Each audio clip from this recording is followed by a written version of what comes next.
This is Radar for On the Radar Entertain blog, coming to another edition of movie reviews and observation. It's been a bit of time with travel and everything, and shortened one that I did for 120. This is episode 121.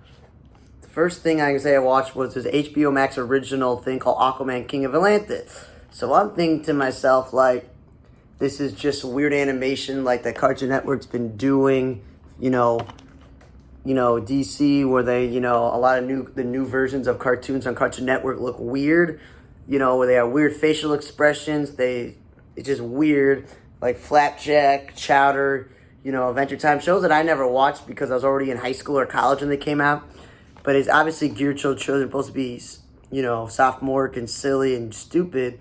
And like outside of Thomas Lennon and Gillian Jacobs, and the fact that Dana Schneider, who we all know from Aqua Teen Hunger Force as Master Shake, didn't really know anybody, even the guy voicing Aquaman. And here's the thing, this is not a movie. It supposedly was season 1 of it, and they released it as like a one-disc movie where you can watch the thing in all of its entirety. I thought it was okay. There were moments of where it was interesting and there's enough fighting and action, but then there was just some dumb, stupid moments and things that made absolutely no sense. But if you got kids that don't know better, then watch this. If you do know better, then I would say this is probably one of the worst things I've ever watched. But I'm a DC fanatic. I watch pretty much every cartoon and movie that's available to me that I'm not going to have to pay a lot of money for streaming for.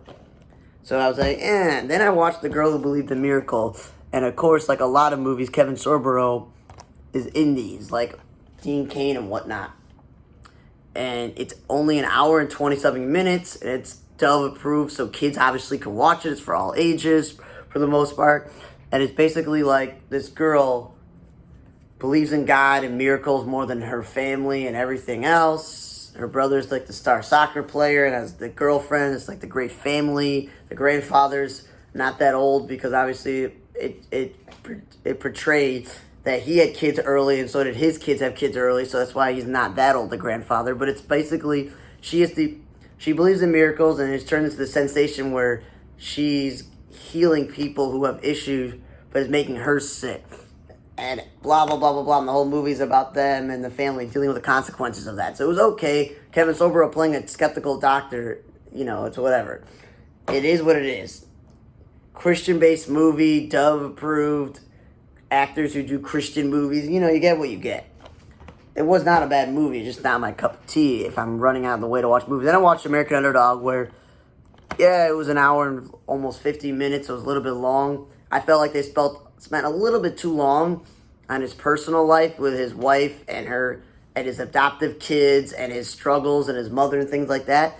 Instead of, more about him being on the Rams.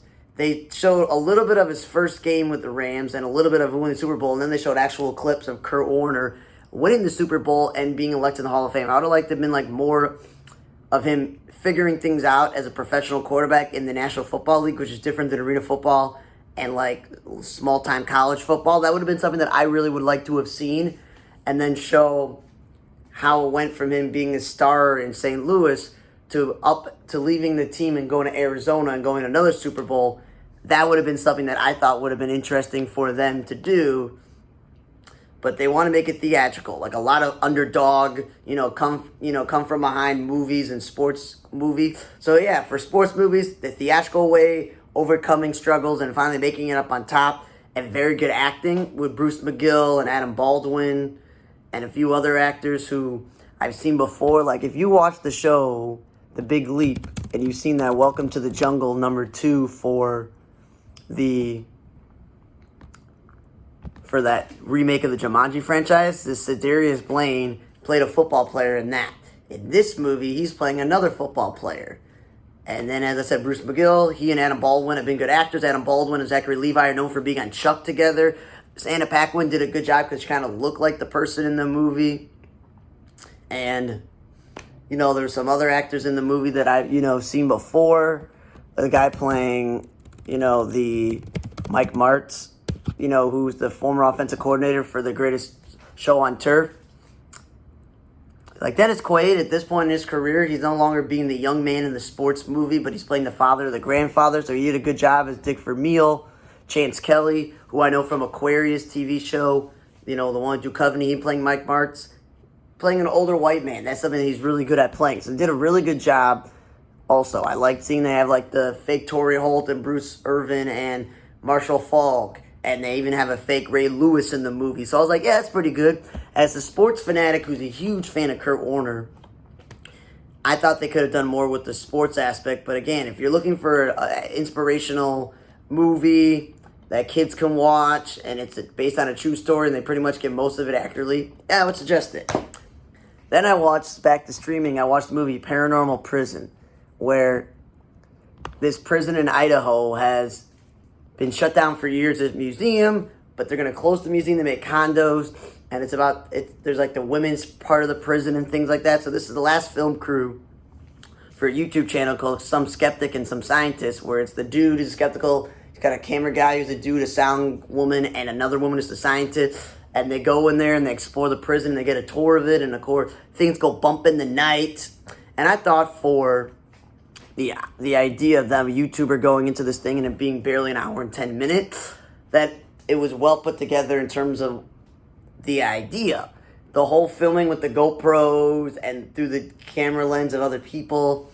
I just thought the filmography of the movie was horrible. Cinematography was horrible. That it looked like you could have done it on your iPhone or instead of GoPro. It's like, I think it would have been better if they just had it filmed where it's a general camera, like in a movie, and it's showing everything, instead of just like, let me look from this person's point of view, this person's point of view. So yeah, the cinematography and the shaky camera and some of the editing, bad. But overall, story of the movie and the plot and what's happening, and not going to spoil it, but interesting enough. Scare tactics in the movie with the the murderer escaping prison and all this other stuff. I thought it wasn't bad for the amount of money you pay for free, and it wasn't that long. Then I watched the I Am Lisa movie, where if you're an LGBT person, you're going to love this. This woman's either gay, bi, or pansexual, whatever the point is. She lives in this small town, and she comes back to inherit her grandmother's bookstore. But then there's this gorgeous, tattooed, pierced woman who was her bully in the past, but she still hasn't grown up, and she's got a blonde friend who hasn't grown up, and then the black friend who doesn't agree with what her friend's doing, but she just tells the main character of the movie, like, just ignore her, let her move on.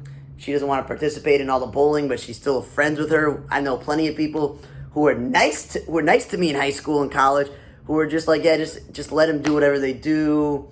I don't agree with them, but they're my friend, and I'm just like, okay, whatever. And her mother, the bully in the movie, is the sheriff, and her brother is the deputy. So it's like, well, you really can't do much when the girl picks on you as an adult, and her mother and her brother are the law enforcement. So the movie is basically like this girl goes to the police station to file a report, and then there's all this whole police brutality where they break her glasses, they beat her up, all this other crap, and they leave her for dead in the woods. Then they add the supernatural element of some like werewolf dude who's like controls them, which was confusing, but then the sheriff having a deal with this dude, and you throwing these people into the wild that they don't like because they just don't want to see them anymore. And this girl is left for dead, and I felt, and they were about to show the bully's brother rape her, which I'm like, I don't want to see that.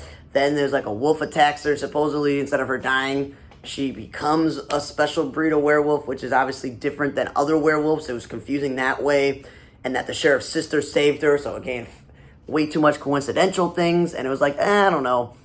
I did like it that it was a revenge film with some supernatural element where they think the woman died, but not the stupid sheriff. And they go, and she's got her friend, and they get revenge. She kills all the people involved, and it's like a revenge story. And I was like, okay, cool, not bad. Revenge, LGBT, supernatural, small town film, wasn't bad. Barely 90 minutes, so you can get through it and go, yeah, it's not bad. Then I watched Giants Being Lonely, which was a baseball movie about two high school stars. You got the coach's son, and then you got the star baseball player whose father's ill. So it's very hard to confuse because both of them are like gorgeous, teenage blonde dudes who both are pitchers. So it's very confusing for them, the way they describe it, and you look at the characters, and it's called Giants Being Lonely. It was barely an hour and 20 minutes, so you're definitely not sitting through a lot of junk through the movie. It goes pretty quickly. But I said it's confusing which one's which because each of them are star baseball players that are sleeping with women. The high school girls are sleeping with adults. It's very confusing.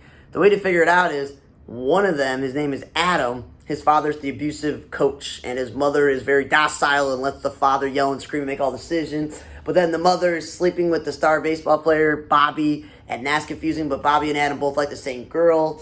And there's all this other stuff, so it's confusing. So I thought, okay, so it's all about the struggles of being a high school star, one with the father being a coach, one with your father being sick and you got to take care of him and because your mother died, and all this other stuff, and all the typical dating drama and things like that. And I was like, okay, cool, they had a great season, it's perfect. But then the movie ends, I'm not going to spoil it. Very morbid and very dark, and I thought the movie was already a little bit sad to begin with, so I'm just like, I don't really know why they went with this way, because there's a lot of no talking and dead scenes and some wasted scenes. So I was just like, yeah, it was already short to begin with, but I'm like, there could have been some sort of dialogue. So yeah, I watched it because obviously I review and watch movies every day, and I like baseball and I like sports movies. As you can see, that American Underdog was probably the best movie I watched this week.